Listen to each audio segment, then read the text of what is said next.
নমস্কার বন্ধুরা, শম্পার পাঁচফোড়নের গল্প রান্নাঘরে আপনাদের স্বাগত জানাই। আশা করি সবাই ভালো আছেন ও সুস্থ আছেন। বানাবো নিরামিষ মোচার ঘন্ট। আমি এখানে একটা ছোট পাকা কলার মোচা নিয়েছি একটা ছোট আলু ডুমো করে কাটা, 2 চামচ গোবিন্দভোগ চাল আমি জলে ভিজিয়ে রেখেছি, আর নিয়েছি 2 চামচ ছোলার ডাল ও 2 চামচ মটরের ডাল জলে ভেজানো, প্রায় 3 ঘন্টা আগে থেকে ভিজিয়ে রেখেছিলাম। প্রথমে আমি মোচাটা ছাড়িয়ে নেব।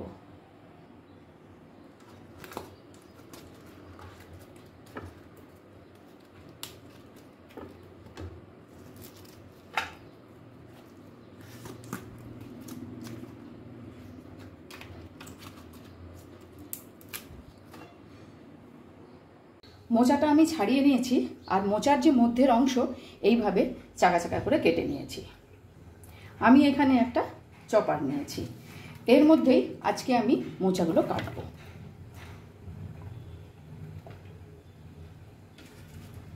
এইভাবে বেশ কিছুটা পরিমাণ মোচার ফুলগুলো আমি দিয়ে দিচ্ছি।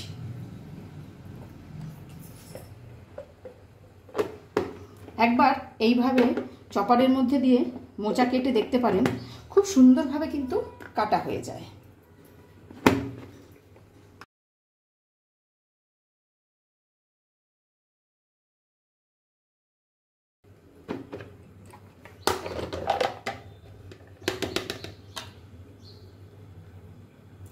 আর একটুখানি ঘুরিয়ে নেব।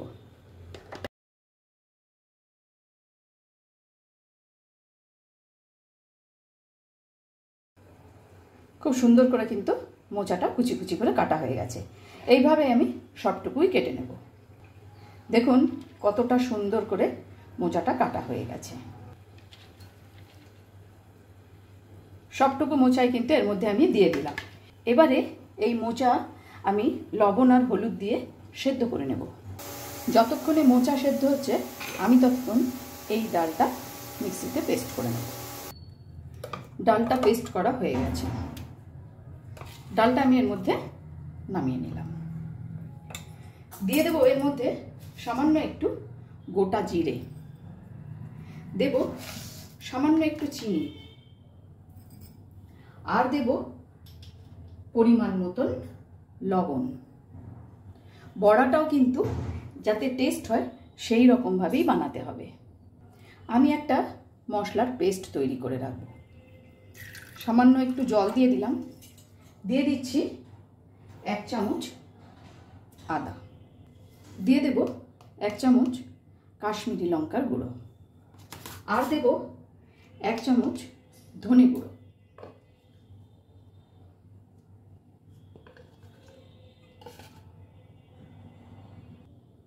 ভালো করে মশলাটা গুলে রেখে দেব। এখন আমি বড়াগুলো ভেজে নেব। মোচা সেদ্ধ হয়ে গেছে।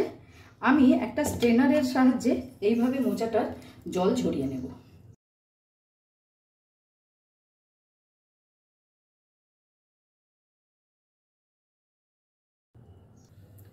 কড়াই খুব ভালো করে গরম করে নিয়ে কড়াইয়ের মধ্যে দিয়ে দিচ্ছি সর্ষের তেল। ভালো করে তেলটাও গরম হয়ে গেছে। এখন আমি খুব ছোট্ট ছোট্ট করে বড়াগুলো তৈরি করব।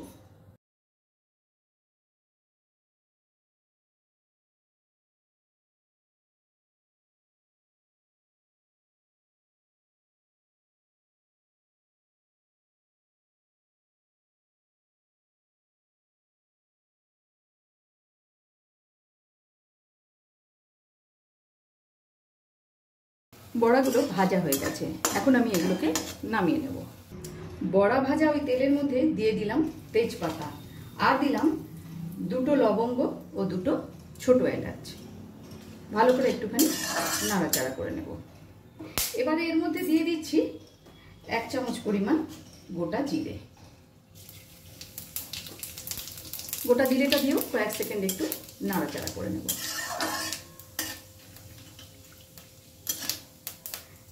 দিয়ে দেব ডুমো করে কেটে রাখা আলু। আলুটাকে একটু লাল লাল করে ভেজে নেব।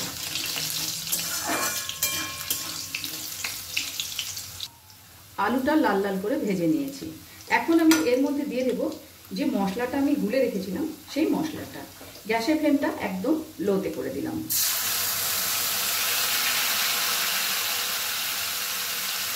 বাটি ধোয়া সামান্য একটু জল এর মধ্যে দিয়ে দিলাম। দিয়ে দিচ্ছি সামান্য পরিমাণ হলুদ। যেহেতু হলুদ এবং লবণ দিয়ে মোচাটা সেদ্ধ করা হয়েছিল, তাই খুব সামান্য পরিমাণ হলুদ দিলাম। দেব পরিমাণ মতো লবণ,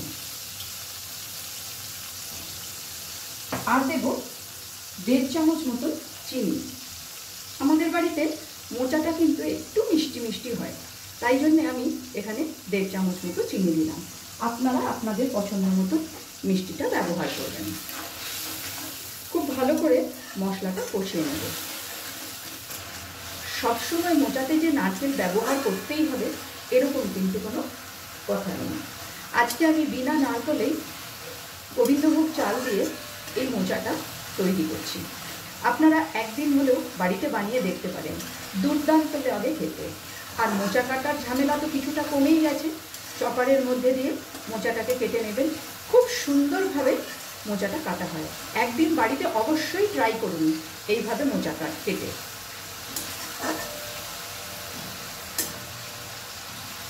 প্রায় 1 মিনিট ধরে নাড়াচাড়া করে মশলাটা কষিয়ে নিয়েছি। এখন আমি এর মধ্যে দিয়ে দিচ্ছি গোবিন্দভোগ চাল। গ্যাসের ফ্লেমটাকে একদম মিডিয়ামে করে চালটা মশলার সাথে খুব ভালো করে একটুখানি ভাজা ভাজা মতো করে নেব।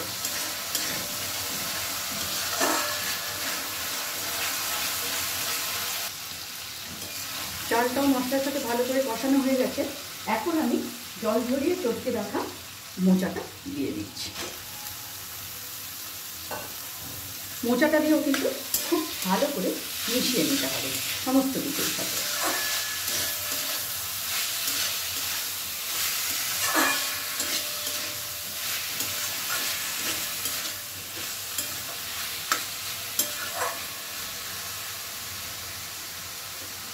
খুব সামান্য একটু গরম জল আমি এখানে ব্যবহার করছি।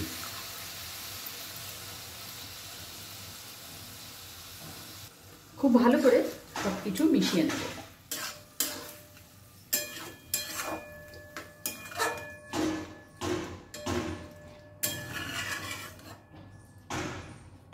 পাঁচ থেকে 7 মিনিটের জন্য আমি এটা ঢেকে দিলাম, গ্যাসের ফ্লেমটাকে একদম লোতে করে।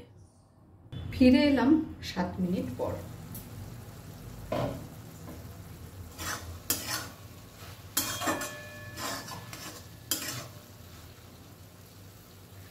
খুব ভালো করে আলুও সেদ্ধ হয়ে গেছে এবং গোবিন্দভোগ চালও সেদ্ধ হয়ে গেছে। এখন আমি এর মধ্যে দিয়ে দেব ভেজে রাখা বড়া। বড়াগুলো দিয়ে খুব ভালোভাবে মিশিয়ে নেব। আমি কিন্তু এখানে কোনো রকম কোনো ঝাল লঙ্কার গুঁড়ো বা কাঁচা লঙ্কা ব্যবহার করিনি। এখন দেব সামান্য একটু গোলমরিচের গুঁড়ো।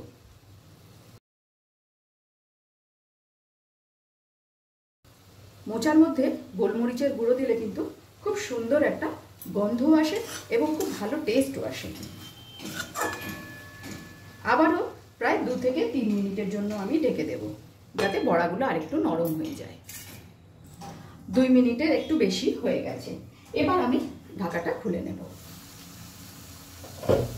ওপর থেকে ছড়িয়ে দেব সামান্য একটু শুকনো আটা, আর দেব সামান্য একটুখানি কয়েক ফোঁটা লেবুর রস।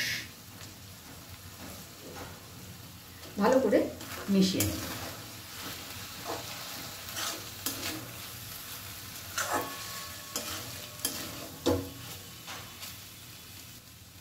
এক চামচের বেশি একটু ঘি দিতে হবে, কারণ এটা নিরামিষ তরকারি। এবারে আমি 5 মিনিট স্ট্যান্ডিং টাইমে রেখে নামিয়ে নেব।